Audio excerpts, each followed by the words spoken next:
प्यारे साहित्य प्रेमियों, राग दरबारी उपन्यास के इस भाग को प्रारंभ करने से पूर्व एक जानकारी साझा करना चाहता हूँ कि श्रीलाल शुक्ल जी के इस उपन्यास की रिकॉर्डिंग, इसकी सीरीज जो एक एक करके आ रही है, बहुतों को बहुत अच्छी लग रही है, किंतु कुछ लोग जो सुनने के बजाय पढ़कर इसका आनंद लेना चाहते हैं, वे डिस्क्रिप्शन बॉक्स में दिए गए लिंक पर जाकर अमेज़न ऐप से चाहें तो यह पुस्तक डिस्काउंट के साथ खरीद सकते हैं। बहुत बहुत धन्यवाद। राग दरबारी भाग 30।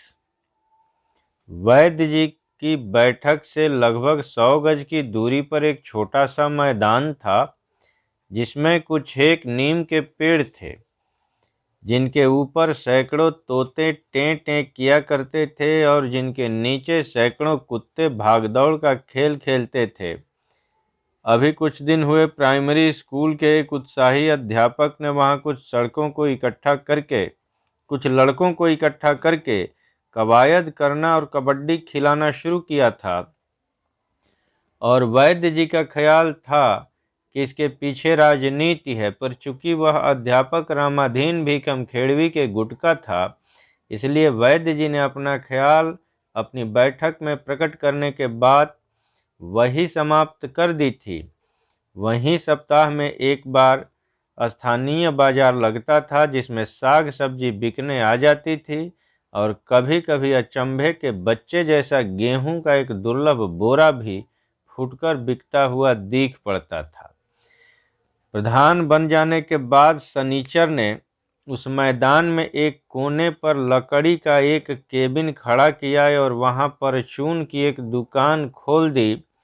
यह काम वह प्रधान बनने के पहले क्यों नहीं कर सका, इसके बारे में उसे कुछ नहीं कहना था। होली के 15 दिन पहले वह दुकान खुली और उसने बद्री पहलवान की खुशामद करके उनसे उद्घाटन कराया।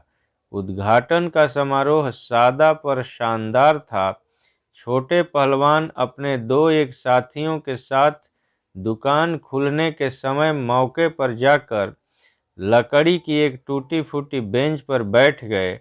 छोटे ने दुकान से गुड़ का एक ढेला उठा लिया और अपने साथियों में उसे बांटकर खाना शुरू कर दिया।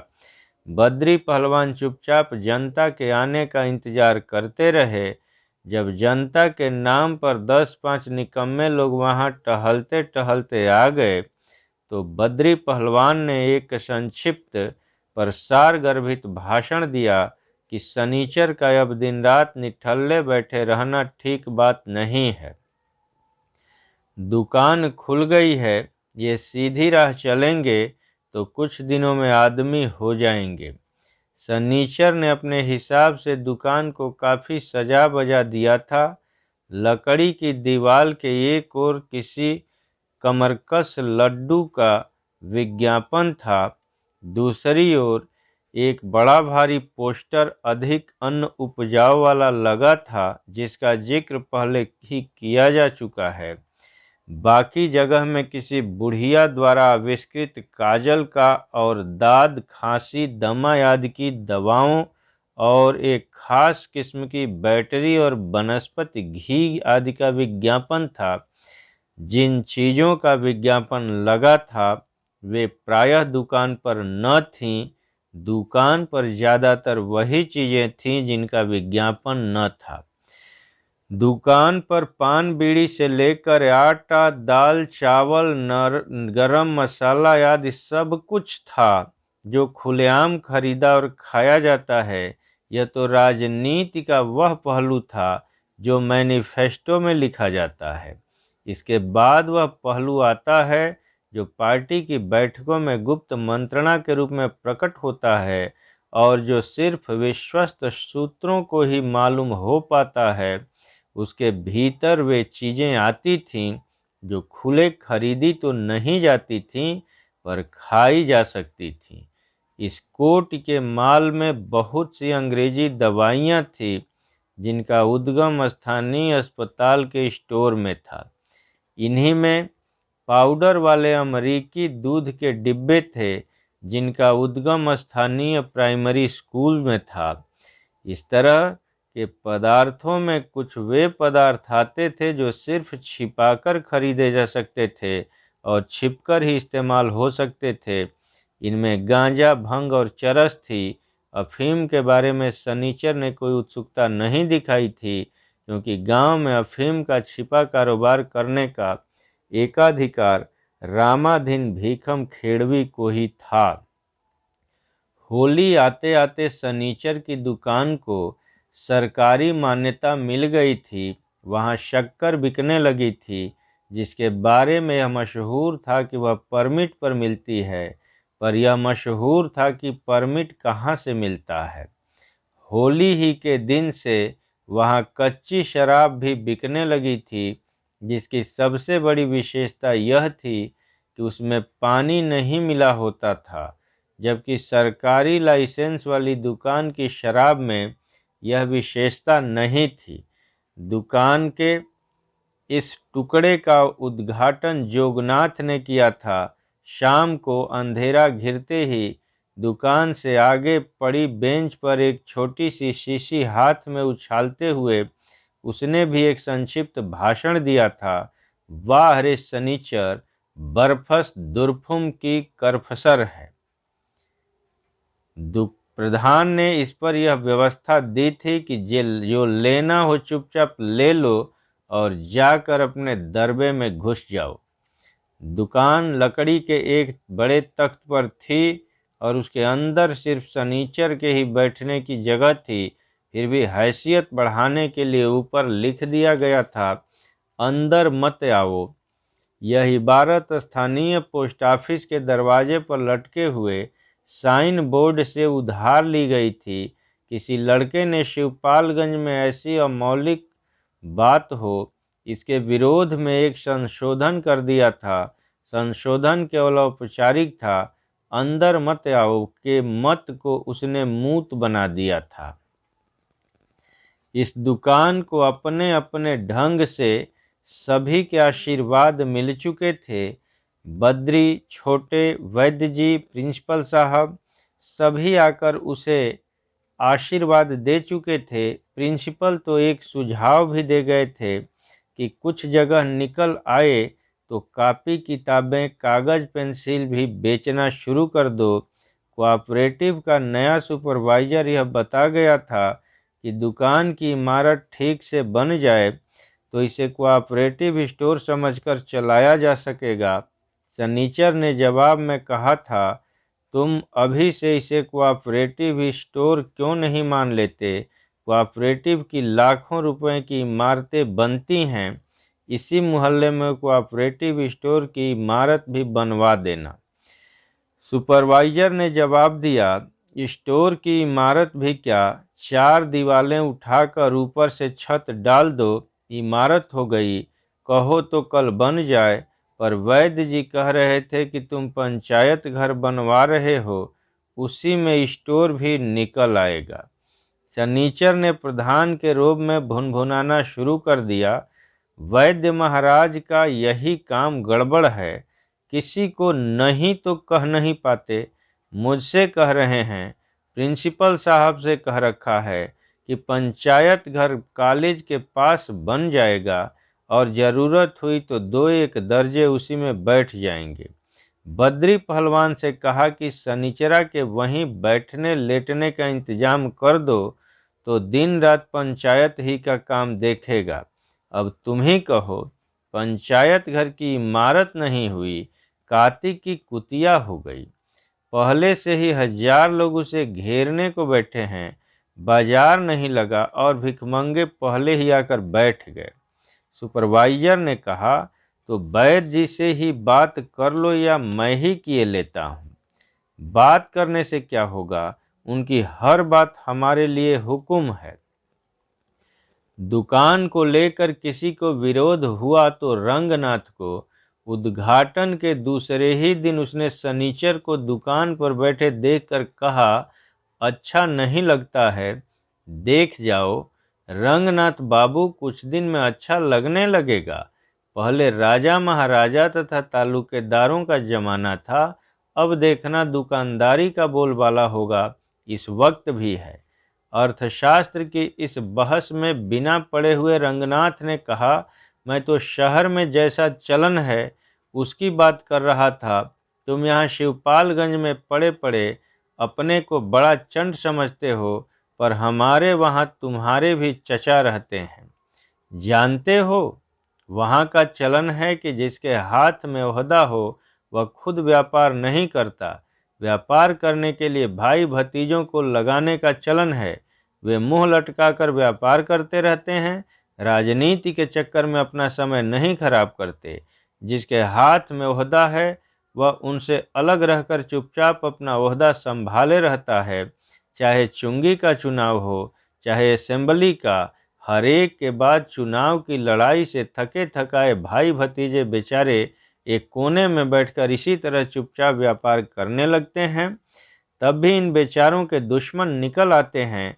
कोई कहता है कि ओहदे वाले ने उस फर्म को इतना ठेका दिला दिया कि अपने भतीजे का इतना फायदा करा डाला। तुम अखबार पढ़ो तो देखोगे, इस तरह की बातों से कागज गंधा उठता है। अब ओहदे वाला अकड़ कर कहता है कि हम क्या जाने, हमसे क्या मतलब, किसी ने किसी के हाथ कुछ किया होगा, हम तो चुपचाप देश सेवा कर रहे थे। तुम लोगों को किसी के खिलाफ कुछ करना हो तो कुछ मन में आवे करो, हमें क्यों छेड़ते हो। ओहदेदारों की तरफ से दूसरी बातें कहने वाले भी कई लोग निकल आते हैं। कोई पुचकार कर कहता है कि कहाँ जाएं बेचारे भाई भतीजे, अगर उनका भाई भतीजा ओहदेदार है तो क्या वे मूर्ख भूखों मर जाएंगे। बेचारे भाई भतीजे, अगर उनका भाई भतीजा ओहदेदार है तो क्या वे भूखों मर जाएंगे। किस कानून में लिखा है कि बेचारे कारोबार तक न करें। कुछ लोग जरा और जड़ तक पहुंचते हैं। वे कहते हैं कि तुम इसे भ्रष्टाचार कहते हो, इसकी जांच करना चाहते हो, करा लो, पर पहले यह तय कर लो कि भ्रष्टाचार कहते किसे हैं। आओ हम ये सब बातें भूल कर पहले भ्रष्टाचार की परिभाषा करना शुरू कर दें, तभी ये शिकायतें बंद होंगी। सनीचर ने कहा, बड़े साले मसखरे हैं, सरासर बेईमानी करे और पकड़ा जाए तो कहें बताओ बेईमानी क्या चीज़ है। कम से कम गंजहों में तो ऐसी बात कोई नहीं कहेगा। रंगनाथ ने कहा, अखबारों में जो पढ़ता हूँ वही बता रहा हूँ, इसीलिए तुम्हें समझाता हूँ कि दुकान के झमेले में खुद न पड़ो। किसी भतीजे को बैठा दो, उसी को दुकान चलाने दो। मौके पर यह कहने को रहे कि हमसे क्या मतलब। सनीचर कुछ देर सोचता रहा और बोला, मेरे कोई भाई भतीजा नहीं है, मेरे तो जो कुछ हैं आप लोग हैं। अब तुम्हें प्रधान बनने की क्या जरूरत पड़ गई, अपना पेट तो ऐसे ही पाल लेते थे। प्रधान कौन साला बनता है। सनीचर ने जोर से रंगनाथ की बात काटी, हम तो वैद्य जी को ही प्रधान मानते हैं। समझ लो यह दुकान उन्हीं की है। बैठ मैं रहा हूँ, समझ लो मैं उनका शिकमी हूँ। आखिरी बात बड़ी भक्ति के साथ कही गई। रंगनाथ को विश्वास हो गया कि यह सच है। यही हमारी परंपरा है। रामचंद्र की खड़ाऊं पूजकर भरत ने उनके नाम से 14 साल हुकूमत चलाई थी। उसने कहा, शहर में शिकमी के बाद दर शिकमी का भी चलन होने लगा है। आराम से रहना चाहते हो तो कोई दर शिकमी ढूंढ लो। चारों ओर लड़के ही लड़के फैले हैं, उनके मारे नाक में दम है, सोना हराम है। यही अपने गांव को देखो, उधर मैदान में कितने लड़के धूल में पड़े हुए ची ची कर रहे हैं। इतनी धूल उड़ा रहे हैं जैसे जमीन को ही खत्म कर देंगे। सब निहायत गंदे हैं, सबकी आंखें टेढ़ी मेढ़ी हैं, ट्रेकोमा है, सभी की पसलियां खाल से बाहर निकल आ रही हैं। बढ़ने के नाम पर सिर्फ पेट भर बढ़ा है, जिगर खराब है, सभी घिघिया कर बोलते हैं। आवाज़ सुनते ही झांपड़ रसीद करने का मन करता है। शहर में जाओ तो और भी गड़बड़। कहीं सैकड़ों अंधे ही अंधे घूम रहे हैं, कहीं गूंगे ही गूंगे। एक पुल के ऊपर सड़क के किनारे ऐसे लड़के पड़े पाए जाते हैं जिनके हाथ पांव 2-2 अंगुल के हैं। न जाने कितने कोढ़ी हैं। आप खुद सोचें प्रधान जी, कोई भी देश इतने लड़कों को शिक्षा दे सकता है, उन्हें तंदुरुस्त रख सकता है, उन्हें आदमी बना सकता है?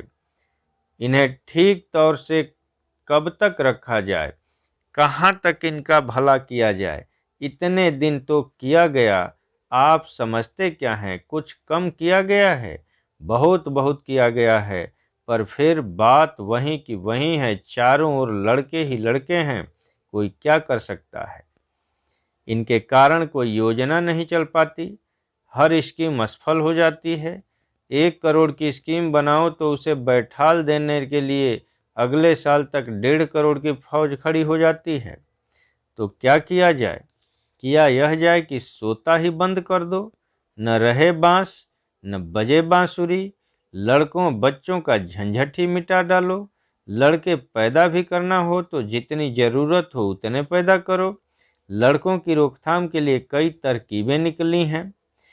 एक 24-25 साल का शर्मीला नौजवान लगभग 1 घंटे से सनीचर की दुकान पर बैठा हुआ भाषण जैसा दे रहा था। 4-6 लोग उसकी बात कौतूहल से सुन रहे थे। उनमें रुप्पन बाबू भी थे। नौजवान का भाषण बहुत ही सभ्यतापूर्ण और तर्कसंगत था, पर सुनने वाले उसे जिस ढंग से समझ रहे थे उसका सारांश ऊपर दे दिया गया है। समझदार लोगों को यह मानने में कोई खास ऐतराज न था कि लड़के जी का जंजाल हैं। नौजवान ने इसी बात को समझाने के लिए एक उदाहरण दिया कि घर में पाव भर खीर बनाई जाए और सिर्फ पति पत्नी हो तो उन्हें आधा पाव मिलेगी। एक लड़का हो तो तीनों के बीच छटाक छटाक भर के ऊपर उठेगी। 5 लड़के हों तो बात छटाक से तोलों में आ जाएगी। खीर का मजा खत्म। रुपन बाबू ने कहा, भाई मेरे तो कोई लड़का है नहीं और मैं जानता भी नहीं कि लड़का होता कैसे है, पर एक बात समझा दो, लड़के 5 नहीं होने चाहिए, 2-3 बहुत हैं, पर खीर पाव भर ही क्यों बनाई जाए, शेर भर क्यों नहीं बनाते?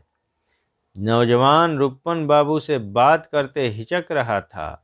बोला, शेर भर खीर बनाने की हैसियत कितने लोगों की है, तो हैसियत बढ़ाने की बात करो। लड़कों के पीछे डंडा लेकर क्यों पड़े हो?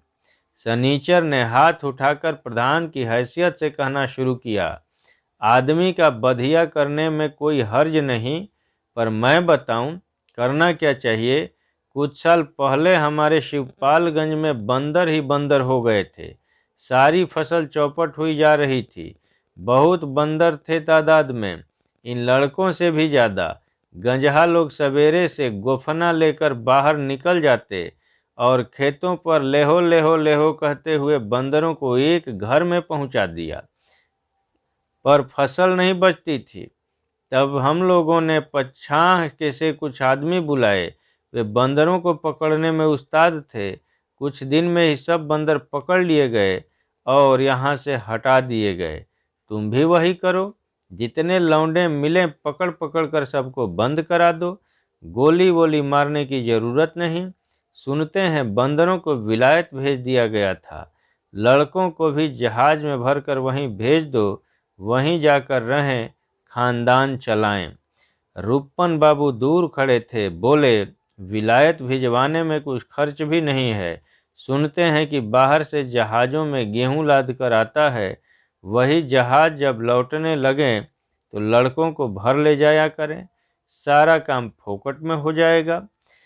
शर्मीले नौजवान ने थोड़ी देर तक उन सुझावों पर विचार किया। बाद में झेंप कर बोला, अरे नहीं, आप लोग मजाक करते हैं। उसने खड़े होकर बड़े आदर से जनतंत्र को, जो उस समय सनीचर के रूप में प्रकट हुआ था, नमस्कार किया और कहा, कल आकर फिर दर्शन करूंगा। सनीचर ने प्रधान वाले लहजे में कहा, बुरा न मानो भाई, ये गंजहों के चोंचले हैं। कल आओगे तो वैद्य जी के दरवाजे मीटिंग हो जाएगी। सबकी राय हुई तो नसबंदी का चल निकलेगी। हम तो ब्रह्मचारी आदमी हैं, जोरू जाता है नहीं। कहोगे तो हम भी पाबंद हो लेंगे, मौज रहेगी। लोगों ने प्रसन्नतापूर्वक नौजवान को विदा किया। नौजवान दुखी मन से लौटा। दिन के लगभग 3 बजे थे और लोगों के दरवाजे और रास्ते सुनसान थे। फसल कट रही थी और आबादी का काफी बड़ा भाग खेतों और खलिहानों पर चला गया था। नौजवान प्लेग से मारे हुए किसी वीरान देश में घूमने वाले मसीहा की अदा से सीधी निगाह और सीधी चाल आगे बढ़ता रहा। नौजवान झलमलाती हुई टेरिलीन और बुशर्ट और अफसरी की निशानी पतलून पहने हुए था। गांव का किनारा कुछ दूर रह जाने पर उसने सहसा अनुभव किया कि बुशर्ट ने एक कुत्ते का दिल चुरा लिया है। वह भौंकता हुआ एक कुत्ते का दिल चुरा लिया है। वह भौंकता हुआ नौजवान के टखने की ओर बढ़ रहा था। नौजवान लपक कर सामने के मकान की ओर भागा और चबूतरे पर टीन के नीचे खड़ा हो गया।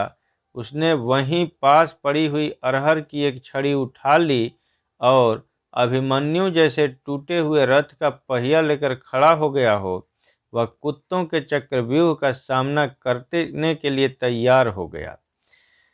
झपटते हुए कुत्तों की भूख में न जाने कैसा जादू था कि पलक मारते ही चारों ओर कुत्ते ही कुत्ते नजर आने लगे। सभी भूख रहे थे। जो भूख नहीं पा रहे थे वे जोश में मारे दुम हिला रहे थे और कमर लपलपा रहे थे। बहुत से पिल्ले अपनी बारीक आवाज में खेव खेव करते हुए आसमान को सर पर उठाकर जमीन पर पटक दे रहे थे। कुछ पिल्ले सामने के पेड़ के नीचे पड़े हुए तिलमिला रहे थे, क्योंकि उनके जिस्म पर बुजुर्गों के संसर्ग से एक खास किस्म की बीमारी फूटी हुई थी और उनके फैमिली डॉक्टर ने शायद उन्हें चलने फिरने से मना कर दिया था। उनके रोए झड़ गए थे और आंखें खोलने में उन्हें दिक्कत हो रही थी। इन यंत्रणाओं के बावजूद अपनी जगह पर हिलडुल कर ही चीखने की चेष्टा में मुंह फैलाकर वे इस क्रांति में अपना योगदान दे रहे थे। मकान का दरवाजा खुला और उससे गयादीन बाहर आए। उन्होंने शांतिपूर्ण ढंग से कहा, बड़ा हल्ला मचा है।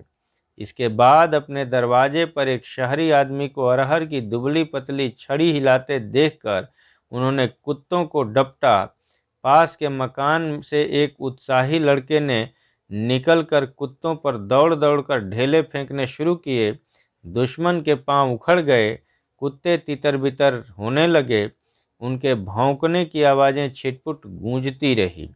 गयादीन ने शर्मीले नौजवान से पूछा, तुम कौन हो भैया? इस सवाल का प्रत्येक भारतीय के पास यही एक आसान जवाब है कि वह चट से अपनी जाति का नाम बता दे। उसने कहा, मैं अग्रवाल हूँ।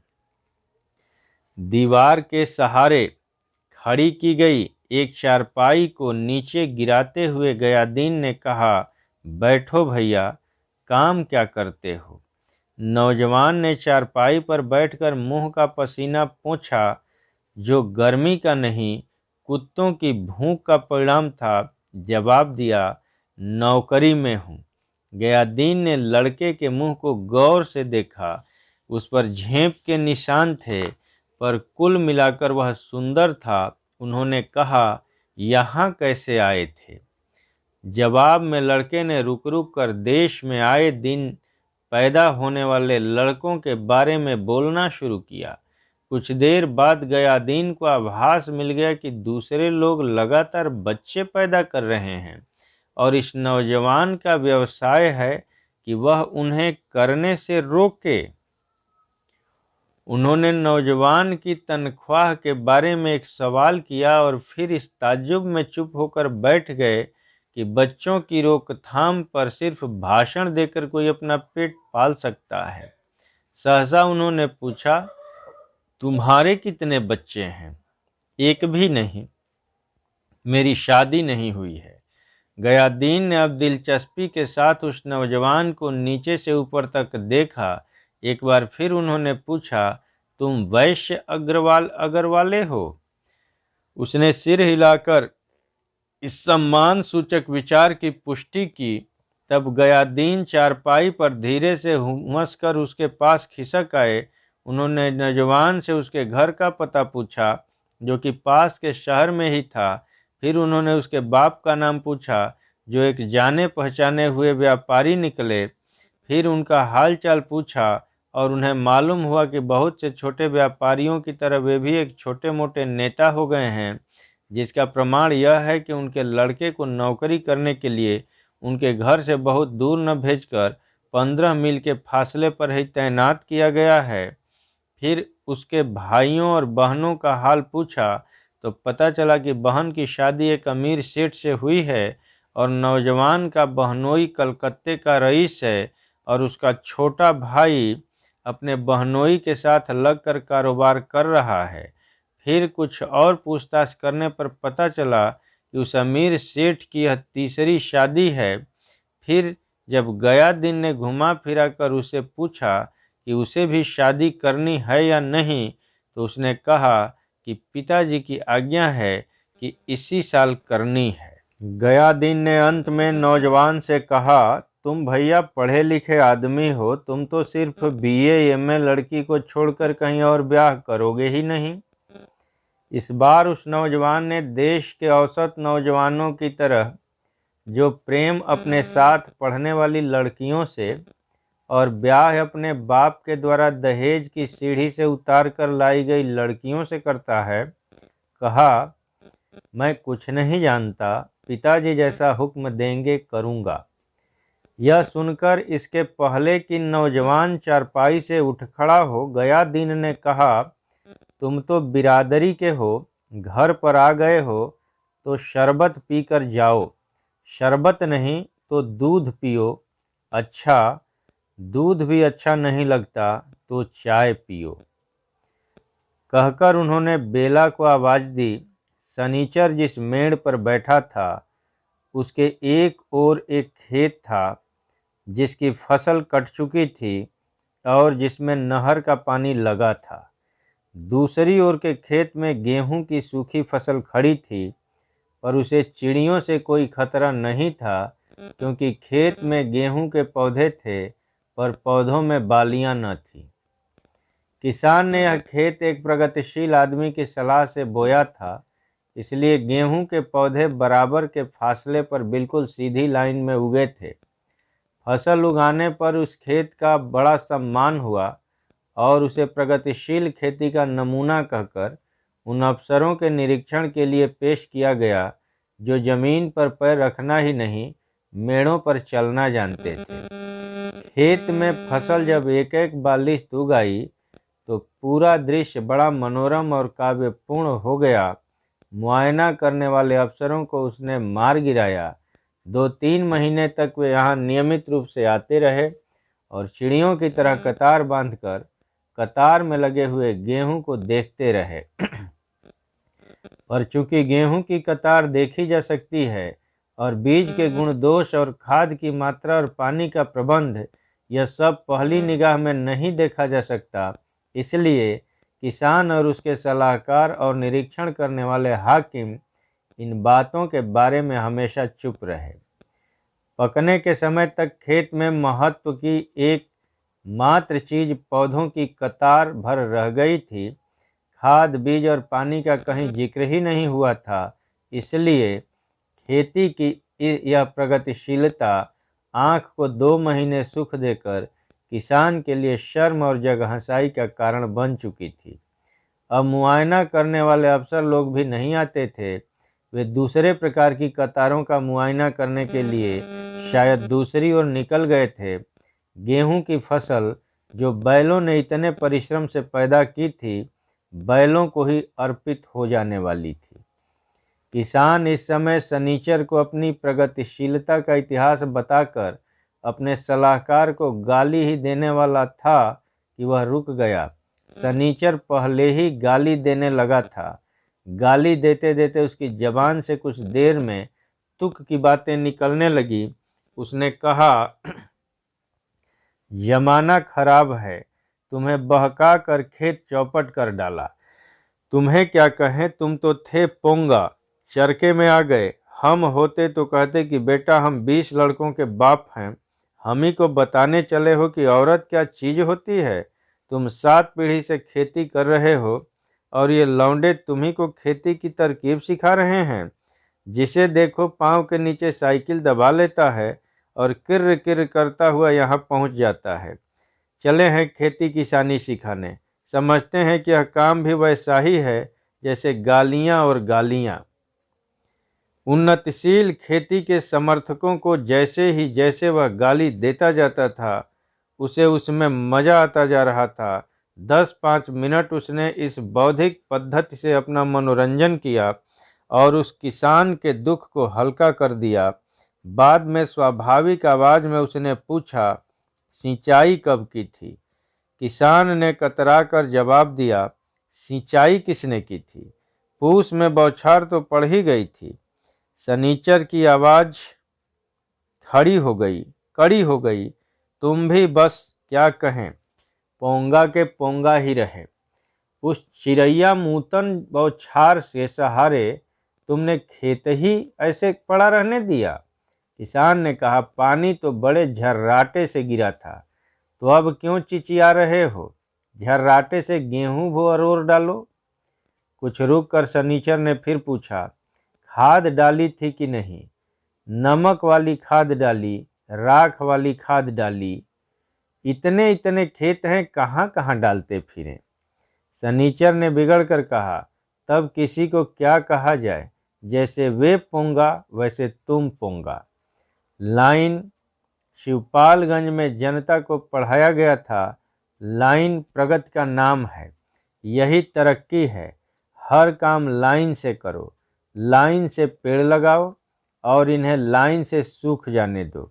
बस के टिकट के लिए लाइन में खड़े रहो और जब बस आ जाए और अपनी राह चली जाए तो दूसरी बस के इंतजार में 10 घंटे लाइन में खड़े होकर मक्खियां मारो। जानवरों को लाइन में बांधो, पूरे घूरे लाइन में डालो, जलसे में झंडियां लाइन से बांधो। स्वागत गीत गवाने के लिए लड़कों को लाइन में खड़ा करो, गले में माला झोंकने के लिए लाइन से खड़े हो जाओ। सब कुछ लाइन से करो, क्योंकि वह आँख से दिखती है और जो आँख से दिखती है वही उन्नति है। इसके आगे देखने की और सोचने की तुम्हें ज़रूरत नहीं है, क्योंकि उस काम के लिए दूसरे लोग हैं। एक आदमी दूर से आता हुआ दिखाई दिया। शनिचर वहाँ से कुछ तिरछे पड़ता था। पहले खेत की वह मेड़ आ रहा था, फिर शायद उसने ज्योमेट्री पढ़ ली और जान लिया कि त्रिभुज की 2 भुजाएं मिलकर तीसरी भुजा से बड़ी होती हैं। उसने मेड़ छोड़ दी और गन्ने के एक नए उगते हुए खेत को लांघता हुआ वह कौवे के उड़ने वाली लकीर को पकड़े हुए सीधे शनिचर की ओर बढ़ने लगा। एक बार उसने अकड़कर अपने दाईं ओर देखा और इस कार्रवाई में उसके कंधे से अंगोछा जमीन पर गिर पड़ा। वह निश्चित चाल से 7-8 कदम आगे बढ़ आया। फिर उसने पीछे मुड़कर जमीन पर गिरे हुए अंगोछे को देखा। सिर्फ देख कर वह फिर पूर्ववत आगे बढ़ने लगा। उसने जोर से आवाज लगाई, गिरधरिया गिरधरिया गिरधरिया रे। लगभग 150 गज पर खड़े हुए एक चरवाहे ने, जो एक लंबी लाठी को ही गिरी के वजन पर धारण किए हुए था, इस ललकार का जवाब दिया। उस आदमी ने कहा, अंगोछा गिर गया है, उठा कर दे जा। मैं वहां शनिचर के पास खड़ा हूं। शनिचर को तब मालूम पड़ा कि ये छोटे पहलवान हैं और उसकी ओर आ रहे हैं। छोटे पहलवान ने आते ही शनिचर से कहा, यहाँ पर बैठे बैठे क्या उखाड़ रहे हो? वहाँ वैद्य जी घंटा भर से राह परखे हैं। शनिचर ने जम्हाई लेकर कहा, क्या बताएं कि क्या कर रहे हैं? हमको तो यह प्रधानी बड़ी वाहियात चीज लगी, सवेरे से मारे मारे घूम रहे हैं। सनीचर की बात से न तो वह किसान ही प्रभावित हुआ और न छोटे पहलवान ही, दोनों ने समझ लिया कि वह बहक रहा है।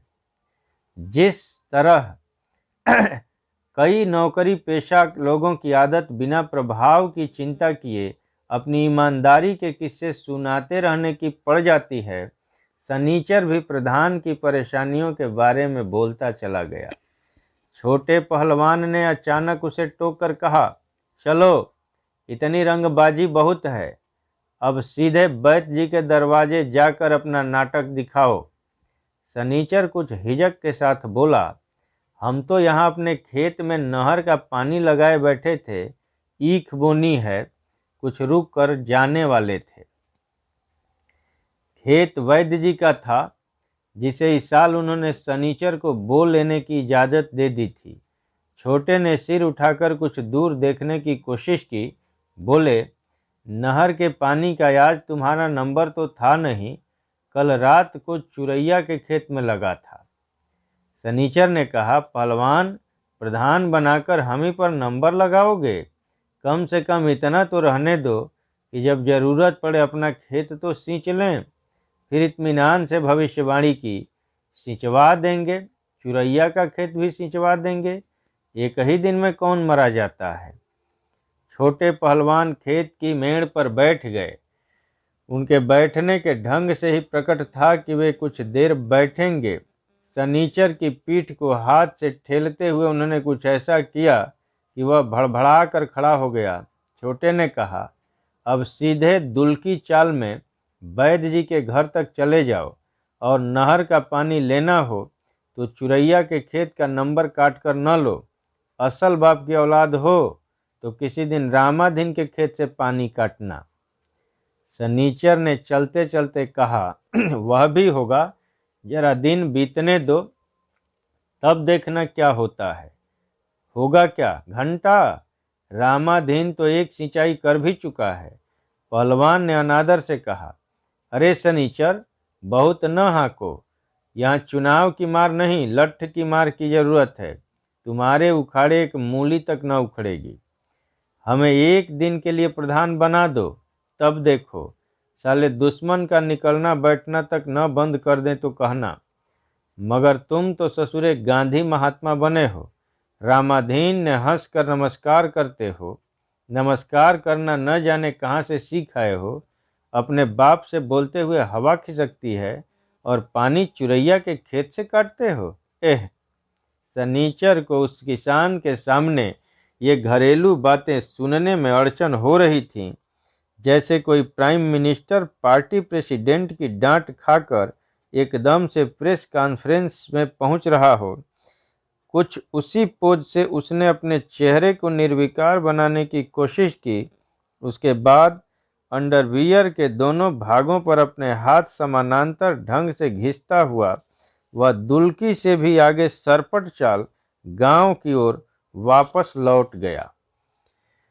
शिवपालगंज में खबर फैल गई कि पुराने दारोगा जी, जो वैद्य जी के नाराज हो जाने से यहाँ से लद चुके थे, आज जोगनाथ से माफ़ी मांगने के लिए आए हुए हैं और वैद्य जी की बैठक में मौजूद हैं।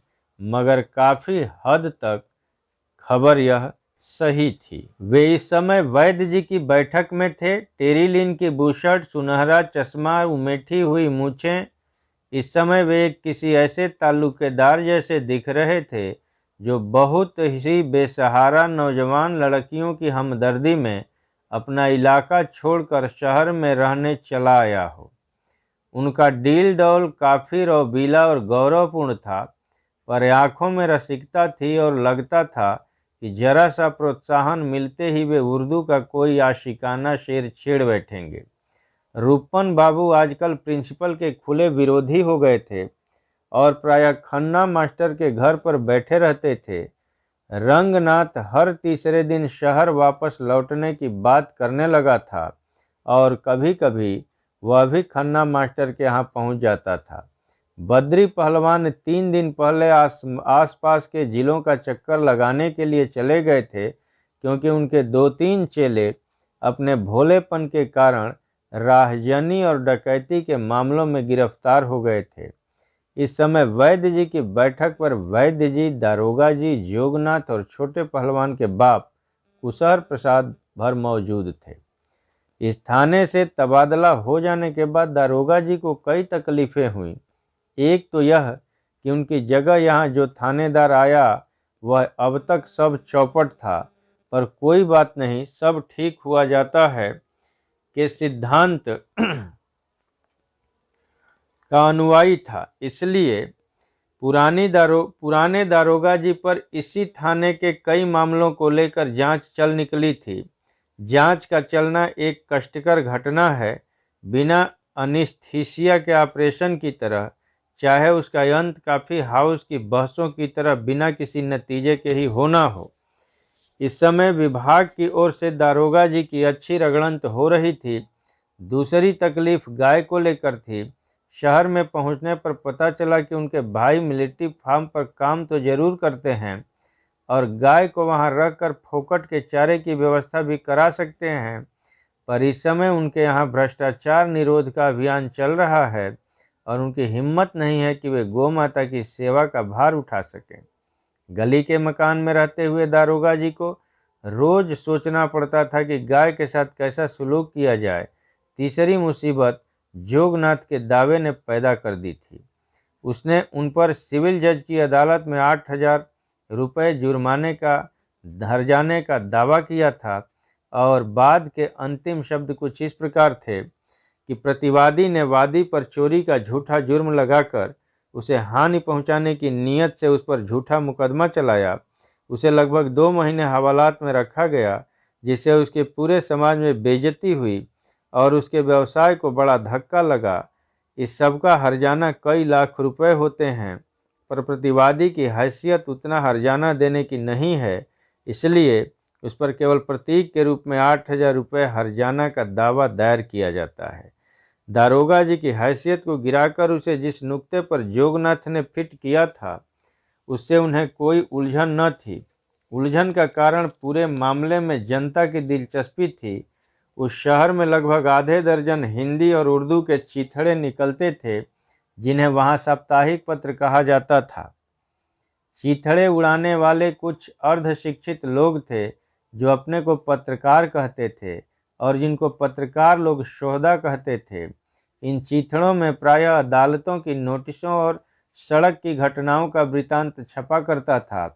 साथ ही निश्चित रूप से प्रत्येक चीथड़े में किसी अफसर के जीवन की ऐसी घटना का विवरण छपता था जिसमें एक पात्र तो स्वयं होता था और शराब की बोतल, छोकरी, नोट की गड्डी, जुआ या दलाल का जिक्र दूसरे पदपात्र की हैसियत से हुआ करता था। ये चीथड़े अदालतों और अफसरों की दुनिया में बड़े गौर से पढ़े जाते थे और उन क्षेत्रों में हिंदी उर्दू पत्रकारिता के खतरे की दलील पेश करते थे। कभी कभी अचानक किसी अफसर के जीवन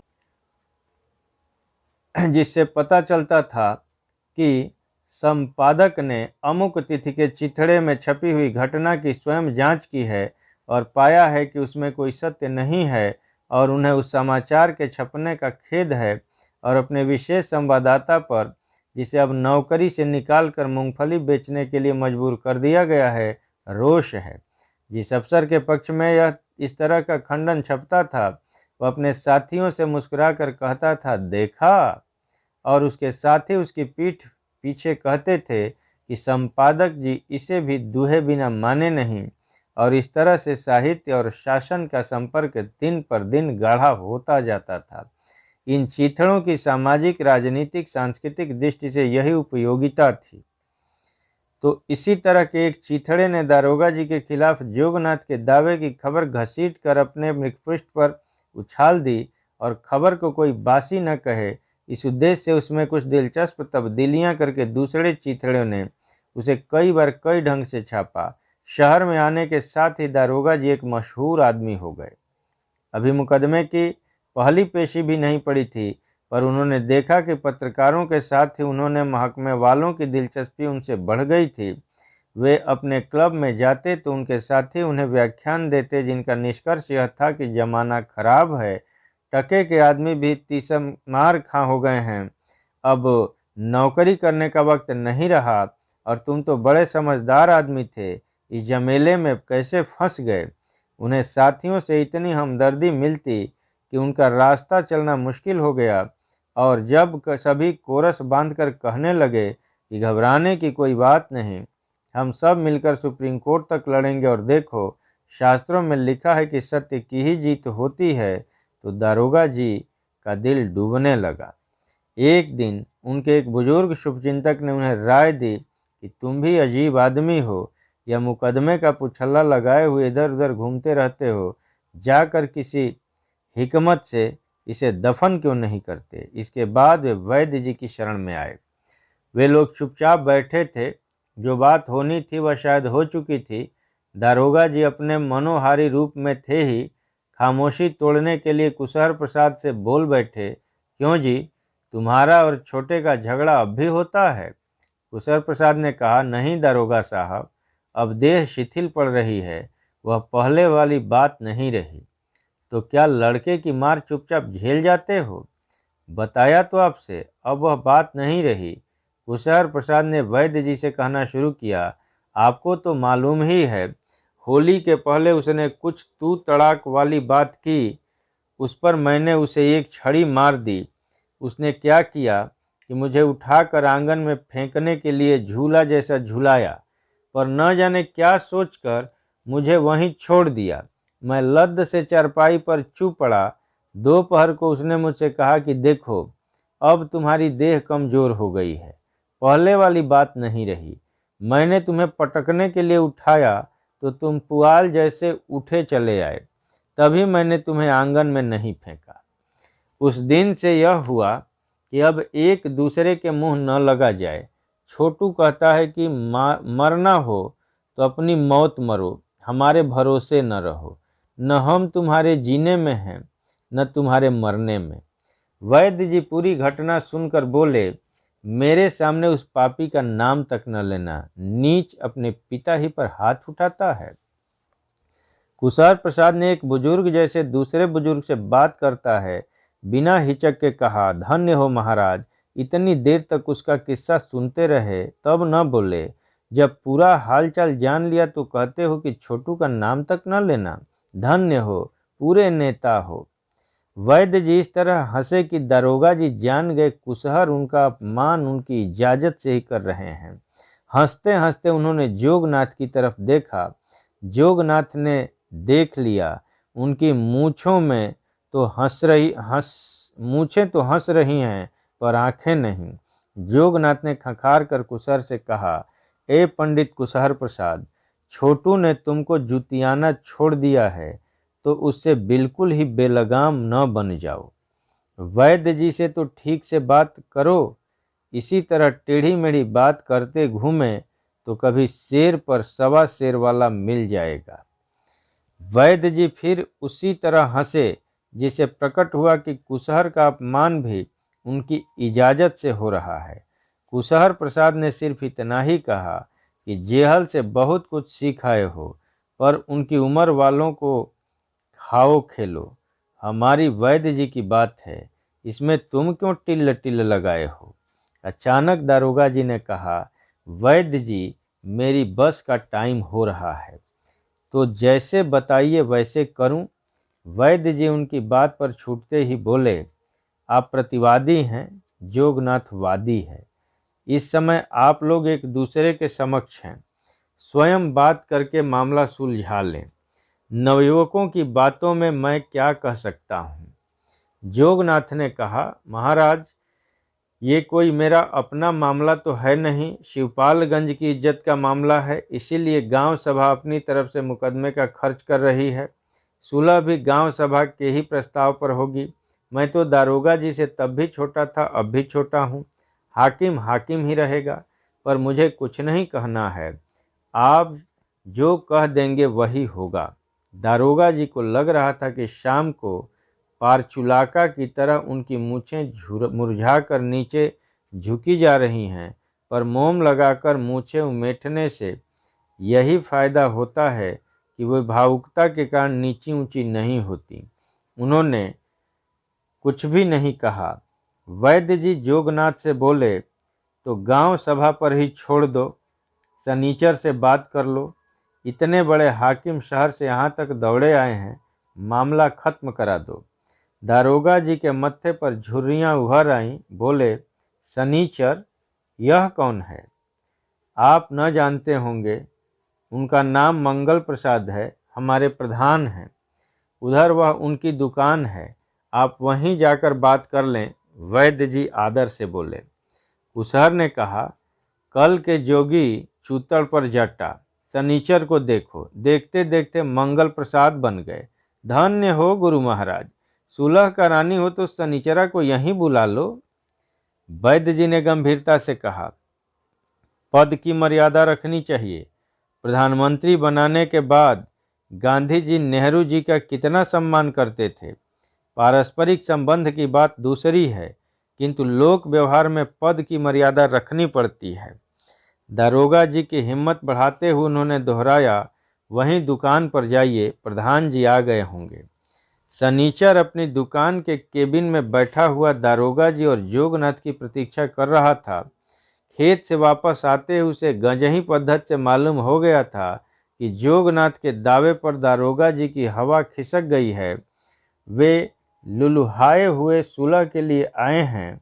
उन्हें कड़ाई से खींचना चाहिए, ताकि सबक रहे कि शिवपालगंज में बड़े बड़े दारोगा लोग भी ची बोल गए और यह घटना वक्त जरूरत काम आए। सनीचर ने दारोगा जी की प्रतीक्षा करते करते भंग की 4-5 पुड़िया बेच डाली। फिर एक पुड़िया किसी राह चलते आदमी को, जो गांव पंचायत का मेंबर था, यूं ही दे दी। उसने पूछा, इसका क्या किया जाए? रख लो, दारोगा जी की पीढ़ी बोलने वाली है, बोल जाए तब भंग भोज करना। भंग हमारी, बादाम पिस्ता शक्कर दूध सब तुम्हारा।